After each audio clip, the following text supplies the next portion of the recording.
ઉપયોગી વાતમાં આજે આપણે સરસ મજાની વાત કરવાની છે। રસ્તા ઉપર પડેલા સિક્કા તમને મળે છે તો એનું શું કરવું જોઈએ। રસ્તા પરથી કોઈ સિક્કો આપણને મળે છે કે પૈસા આપણને મળે છે તે આપણા માટે શુભ છે કે અશુભ છે, આજે આપણે એના વિશે નાનકડી એવી વાત કરીશું। તમને રસ્તા ઉપરથી જ્યારે પૈસા મળે છે તો એ ખરેખર ઉત્તમ છે। તમને રસ્તા પરથી પૈસા મળે છે અથવા તો તમે કોઈ કપડાં ધોવા લો છો ઘરમાં કોઈ સભ્યના અને ખીચામાંથી એક સિક્કો પડે છે, ખનખન અવાજ આવે છે તો એ શુભ છે।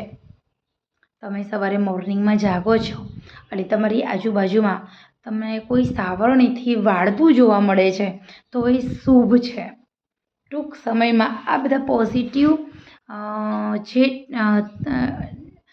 જે આપણને સંકેત જોવા મળે છે તે સંકેત એવું જણાવે છે કે તમારા જીવનમાં પૈસા આવવાના છે, માતા લક્ષ્મીની કૃપા થવાની છે। તમારા જીવનની અંદર સાયલેન્ટ રીતે તમને પણ ખબર નહીં હોય એવી રીતે માતા લક્ષ્મીની કૃપા થશે, સ્થિર લક્ષ્મીનો વાસ થવાનો છે અને ઘણી બધી પોઝિટિવ એનર્જી તમારા ઘરમાં આવવાની છે। હવે આ રસ્તા પરથી પડેલા સિક્કાનું કરવું શું? રસ્તા ઉપરથી પડેલા સિક્કાને ગંગાજળથી સ્વસ્થ કરી પંચામૃતથી એને સ્નાન કરાવી અને માતા લક્ષ્મીની પૂજા કરવાની।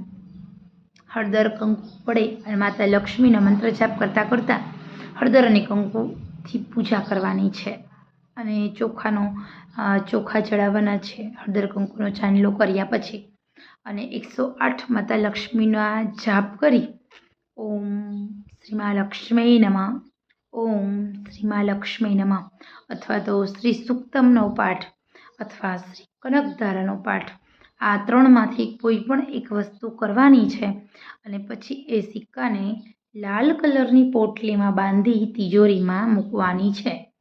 તિજોરીમાં એવી જગ્યાએ મૂકવાની કે જ્યાં તમે સોનું, ચાંદી અને પૈસા રાખી રહ્યા હોય એ ખાનામાં મૂકી દેવાની અને દર શુક્રવારે આ સિક્કાની પૂજા કરવાની। આ પૈસા જે જડેલા ભેગા કર્યા હોય એની પૂજા કરવાની। ગણેશ ચતુર્થીના દિવસે આ સિક્કાઓની પૂજા કરવાની છે આ જ રીતે, આ જ વિધિ વિધાન સાથે, અને ધનતેરસના દિવસે આ જડેલા ધનની પૂજા કરવાની છે। જે લોકો આ કરે છે એમના જીવનમાં 7 પેઢી સુધી ખૂટે નહીં એટલું ધન મળે છે। ખરેખર આ સરસ મજાનો સિમ્પલ સરળ રસ્તા પરથી પડેલા પૈસા શુભ છે કે અશુભ, અને શુભ હોય તો એ પૈસાની શુભતા વધારવા માટે શું કરવું જોઈએ, આ સરસ મજાની ટિપ્સ તમને ફોલો કરી છે। પસંદ આવે તો લાઈક, શેર, સબસ્ક્રાઈબ ચોક્કસ કરજો।